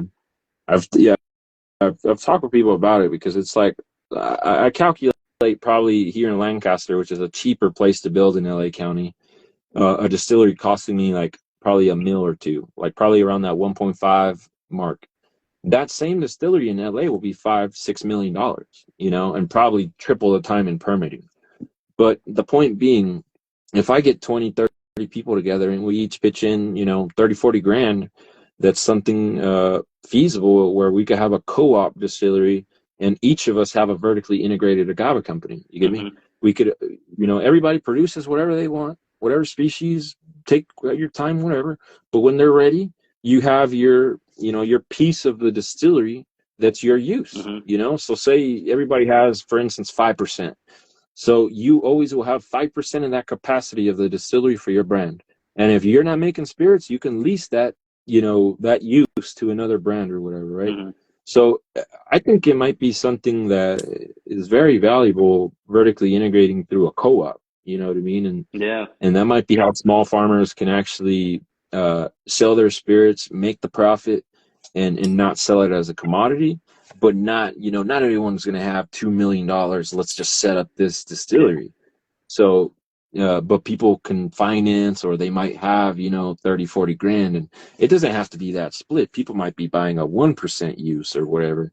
But the goal to be kind of that co-op model, because I mean, I could probably do it, but I don't want to blow 2 mil on that myself. You know what I mean? That's a lot of money, man. So if I could get a lot of people to come in with me, then yeah, it becomes less of a risk, So I'm trying to work on something like that to get here in California. In Texas, you might want to explore that as well, just because, that way you can get people more, what do you say?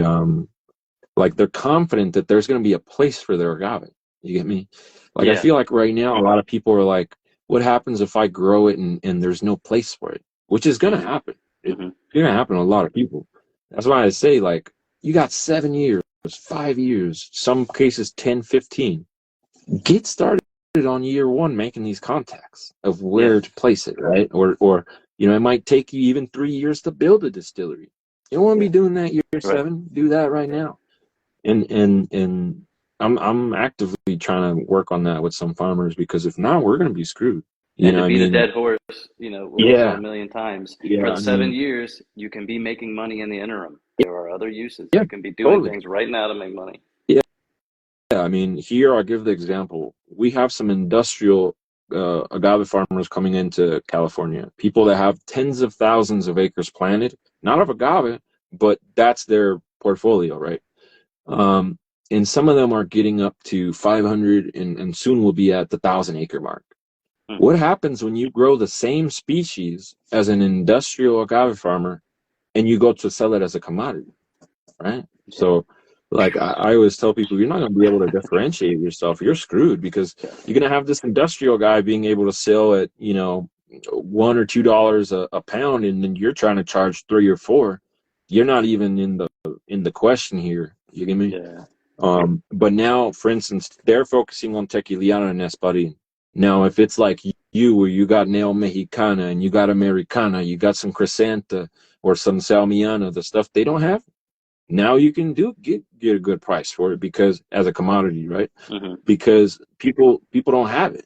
It's all supply and demand at the end of the day, you know what I mean? So it's like, if there's an oversupply of this agave and you have that, that's not a good position to be in.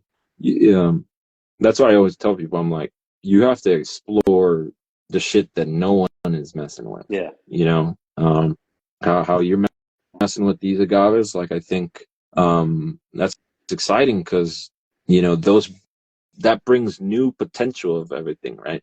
New types of spirits that can be made, new types of fibers that go into the fiber production. And we don't know the energy potential of a lot of these as well. It's like, they're using Tequiliana in that energy plant in Australia. Dude, I mean, some of these Americanas. I know.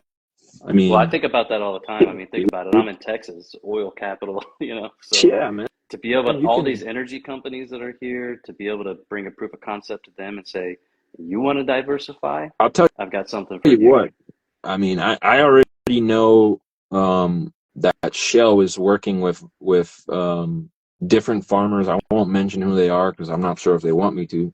But Shell, the oil company, is working with different farmers already to make agave biofuels. And where's Shell from? Yep. Right? So you should be hopping on that as well. They're in different countries, very far away. Texans should be trying to work on the biofuels with Texan petrochemical companies. I'm trying to figure out quite a few right here in San Antonio. I mean, Valero is a big one. You tell them, look, like how can we?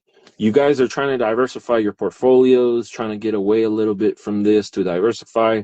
How can we maybe trying to integrate this into your energy portfolio. You get me? Mm-hmm. Um, those are conversations we need to start having, you know, and I think that when we start getting this agave in the ground is the only chance they're going to give us, you know, because just talking about it isn't going to do shit. You need to like be able to like, yo, I'll bring the agave to you tomorrow. Yeah. Like, I just need you to like fucking be down to attempt this.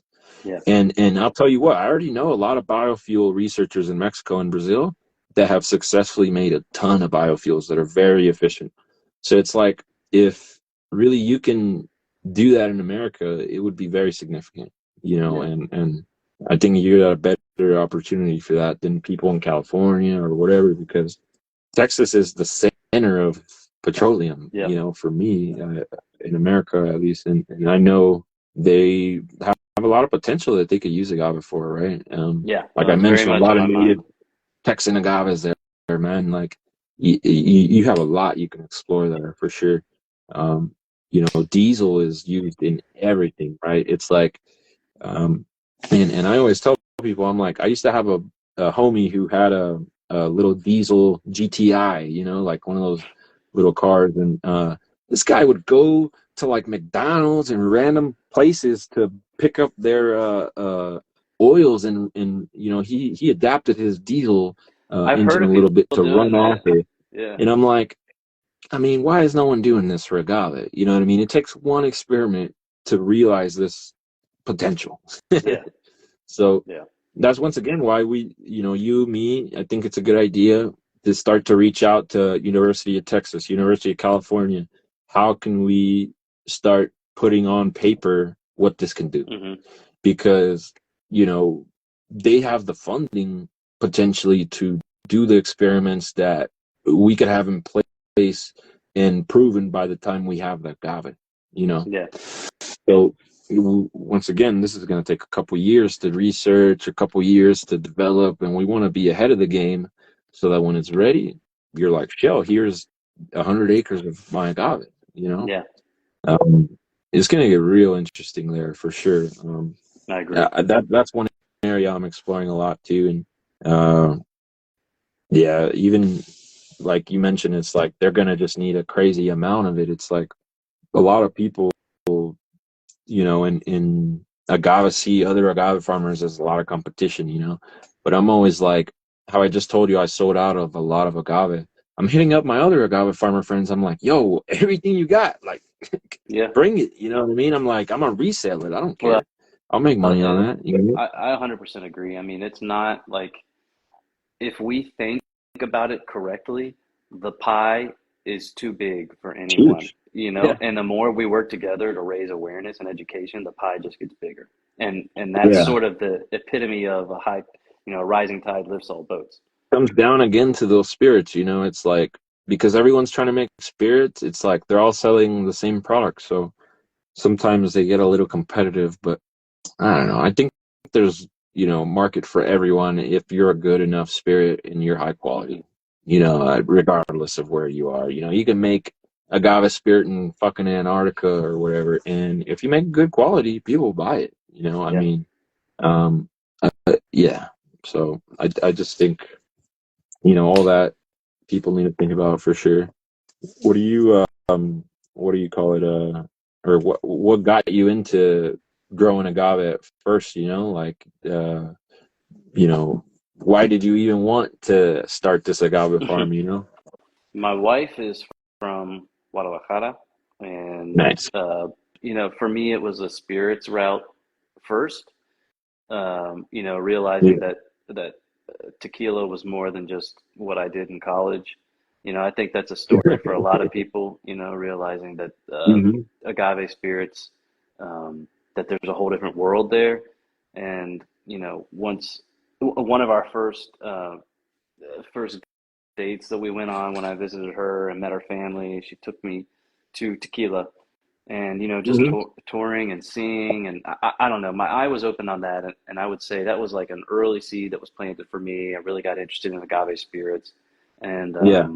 we kind of moved around a little bit. We moved to Texas, and I started to think about it, and I was like, well, I mean, why couldn't you grow agaves in Texas? And I also love Totally. history, Hmm. and I'm like, okay, Texas was Mexico, Mexico was Texas. Like Yeah, people were moving in and out. The Spanish were here. Like these technologies, these agriculture yeah. traditions, like all of this. Interesting you bring that Is, up because there was actually a pre-denomination of tequila. There was actually a distillery in Texas making tequila. hmm, It's real weird. Yeah. I never knew Um, about that. yeah. Yeah. Well, I mean, I just kind of went down that rabbit hole, um, and then I got into Texas history. I'm like, I'm digging as much as I can, trying to, and there's Totally. like, again, there's kind of a limited universe of stuff out there, and just like, what's the history of agave in Texas? But Hmm. uh, if you can find those small uh, communities of people looking into that, and there are archaeologists finding earthen ovens all over It's Texas, and it's how you were saying UT. It's University of Texas. Like a lot of these archaeological studies, a lot of these historical studies. They're where I've been getting good luck. Because it's yeah, like I wanted to research, for instance, roasting pits, right? And in Mexico, they're conical, and I was having bad experience with it here because it gets so hot. So I was like, man, I mean, in this cool climate, in Oaxaca, the roast pit works a little bit better because it's a cool climate. I was like, this shit's not working for me. But then I read a paper out of University of Nevada, or I think it was Arizona, on Utensis roast pits, and I found out they made them bowl shaped. And I'm like, oh shit, let me try this. I made one bowl shaped, no issues at all. And I'm like, it makes interesting. sense that the people making roast here would have a better roast pit for, style for me because I'm in USA, right? Yeah, It's like people trying to copy, for instance, a Oaxacan style instead of a Nevada style. yeah, You know what I mean? And the same thing I'm sure is going on in Texas, where as soon as they start researching this stuff is when it starts to come out, and they're like, yeah. "Oh crap!" Like there was a lot of There's a use of this agave in Texas. there's a company called Desert Door. Have you heard of that Hmm. brand? They do Nah, Sotol.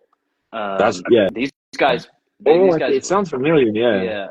yeah. And I think Desert, it's usually called Desert Spoon or something, right? But like they called it Desert Door as their brand, and they started harvesting them wild, which is pretty cool, Yeah. and like going on other ranches around here, and people are like, Hmm. so tall, I don't want that. What you take it, do whatever you want with it, and Totally.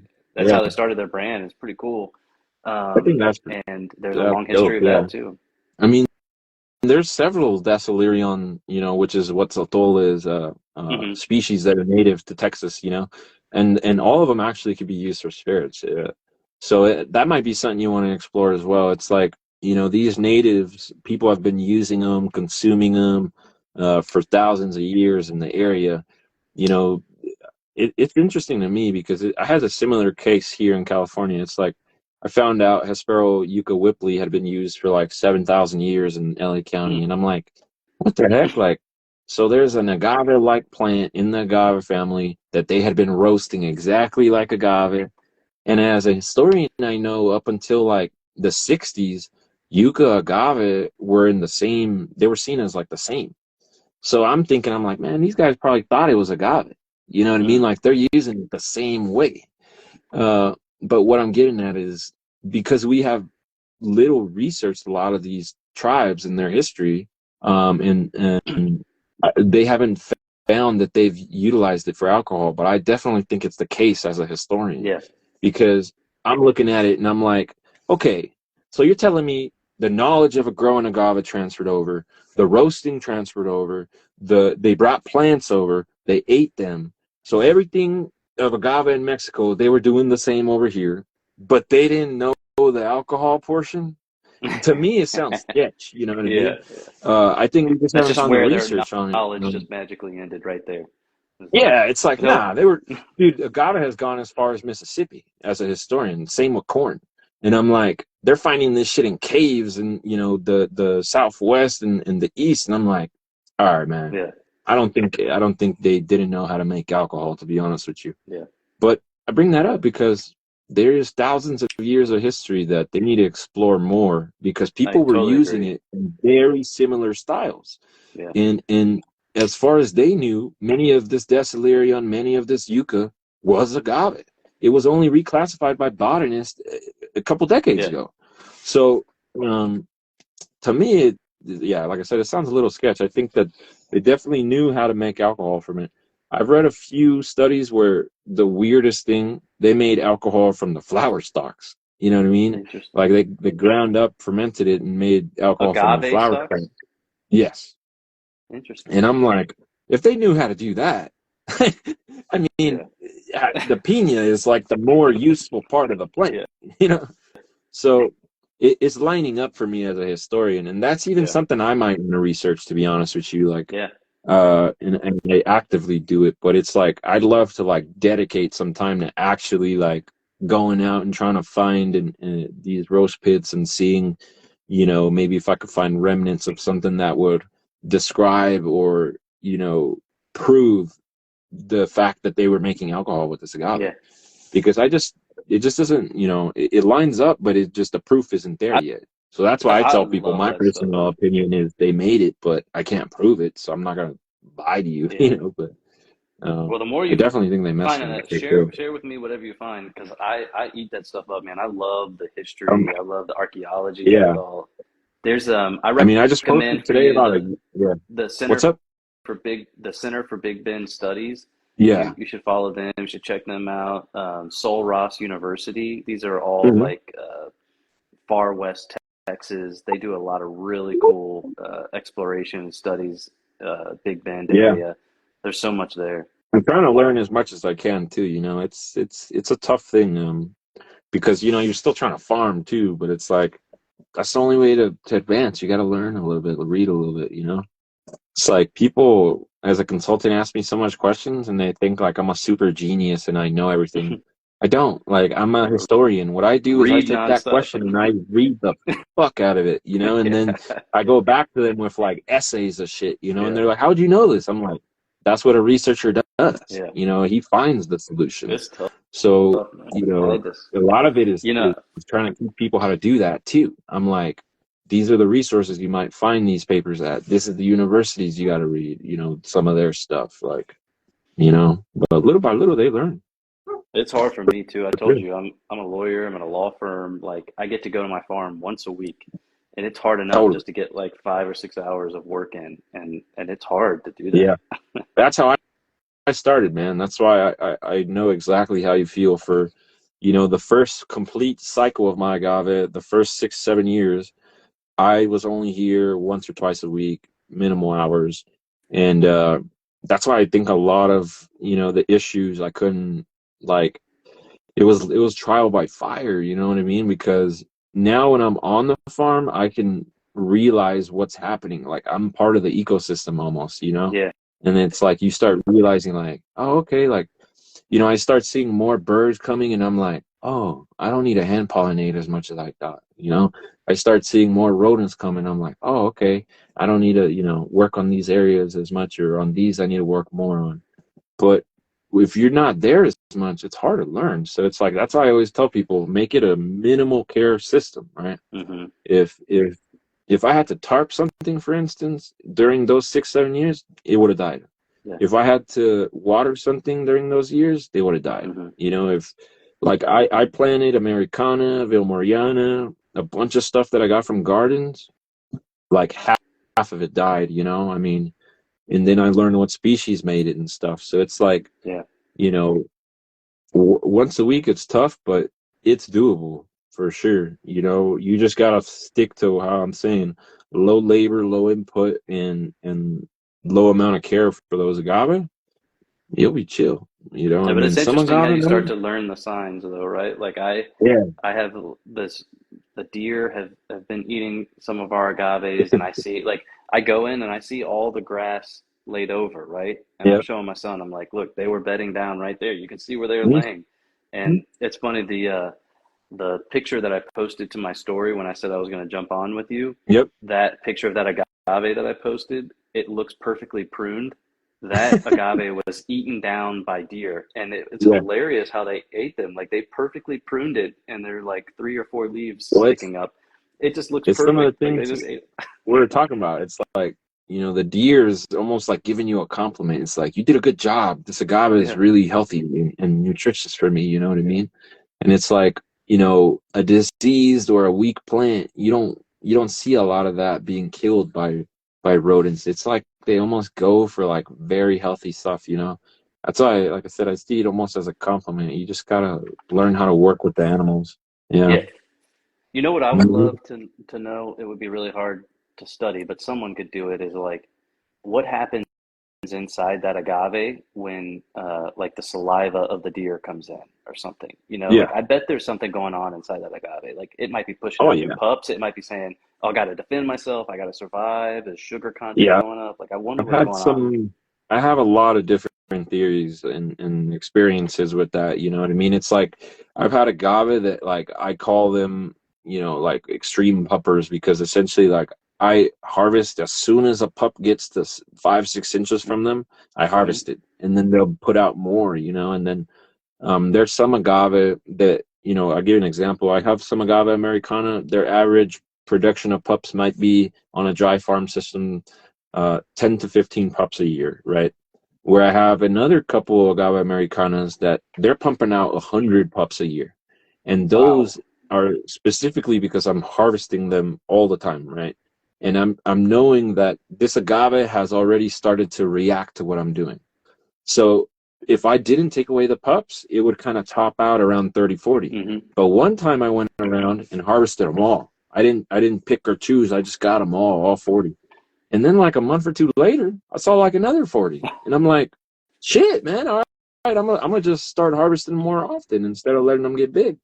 And that prioritizes the mother plant to grow more sugars. So getting to your second point, it makes the mother plant start to prioritize more of its pinia growth, right? Mm-hmm. And then, what I also started noticing is, yeah, just like all these little details like that. I was just like, okay, well, the plants that were bitten by the goats, Mm-hmm. they started producing more pups because they thought, in my opinion, I think that they started to believe that they were going to get eaten by this animal. So then what I started doing is taking the agaves through the rows more often so that pup production could go up, because the agaves react to that animal predation.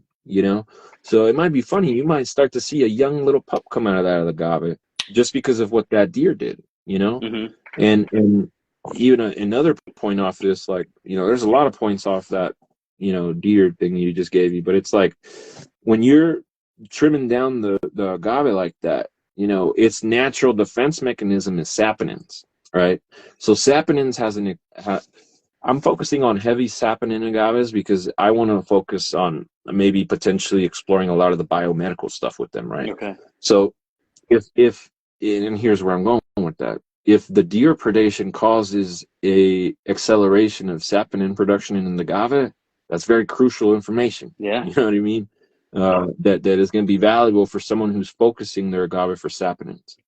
So a lot of that stuff very pertinent. Definitely when I It'd be see the interesting. predation, I'm like, Is there a way to yeah, test for that stuff? I mean, I guess you could prune a leaf and you, test the you content got of to it, the do nutrient controlled, content.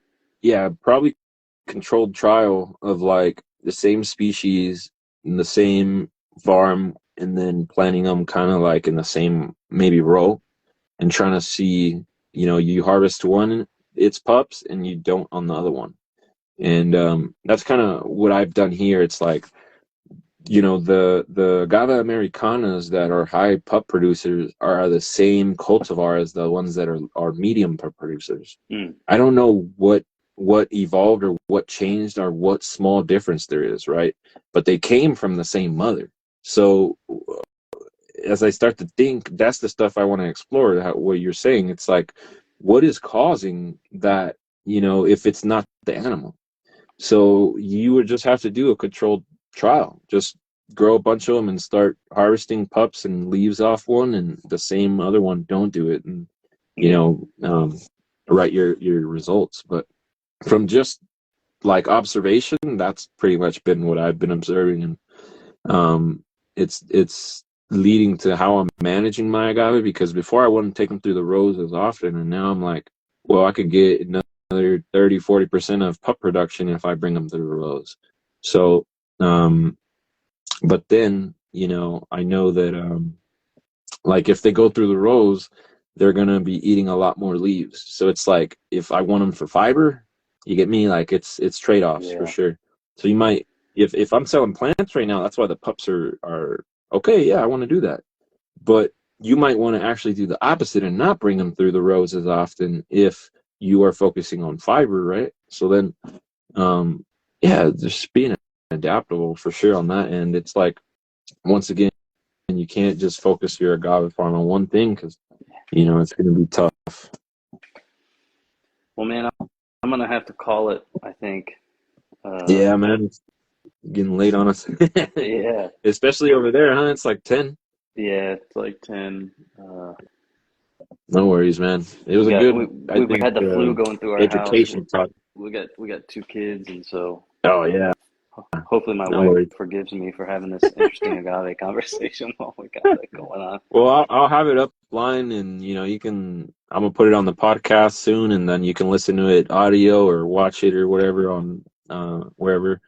But yeah, man, I think it was a great convo, and we got a lot of education out for people that might be wanting to explore agave, and answered a lot of questions for them. I mean, that's kind of why I wanted you on here, because I know we'd go back and forth about a lot of this management and the farming style, and Yeah, uh, I'm really happy with this podcast because of that. Just because, like I said, we want to help the up and coming farmers not just know about tequila or yeah. spirits or whatever. We want to teach them how to farm. Well, So I appreciate what you're yeah, doing because there are not many people doing it, and I love all the folks on here that I found on Instagram that are totally. trying to share information. You got to share it. Yeah, It's man. There's not a lot out there, and You ever so got I always questions? appreciate Hit me up. the people with the abundance mentality. Like Totally. let's share information and see each other succeed. So I appreciate what you're doing.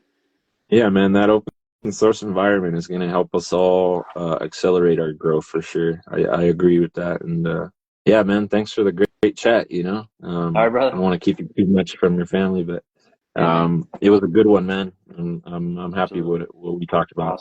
Awesome. Well, thanks for having me on. I appreciate it. All right, thanks, brother. I'll All right. catch you another time. Yes, sir. Take care. Take out.